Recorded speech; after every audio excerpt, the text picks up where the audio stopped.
Hello Nagarjuna sir, మమ్మల్ని కూడా big బాస్కి తీసుకెళ్ళొచ్చు కదా.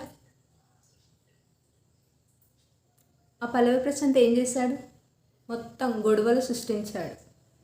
అలాంటి వాళ్ళు అవసరమా? తీసుకునేటప్పుడే కొంచెం వెనక ముందు ఆలోచించి తీసుకొని అవసరం లేదా? ఎందుకు అలా చేశారు? ఎంతమందికి నష్టం జరిగింది? కార్లు బద్దలు కొట్టడం, గొడవలు సృష్టించడం, కాలు చేతులు విరగొట్టుకోవడం, దెబ్బలు తగిలి రక్తాలు రావడం, ఇవన్నీ అవసరమా చెప్పండి? ఏమో శాస్త్రం ఉంది, కుక్కని తీసుకుపోయి సింహాసనం మీద కూర్చోబెట్టినట్టు అలా ఉంది పరిస్థితి. పేదలకు సాయం చేద్దాము, కొంచెం ఎదిగితే మంచి చేద్దాము అనే ఆలోచన ఉన్న వాళ్ళకి ఇలాంటి గొడవ సృష్టించరు. వాళ్ళు మంచిగా ఉంటారు, ఇతరులకు మంచి చేస్తారు.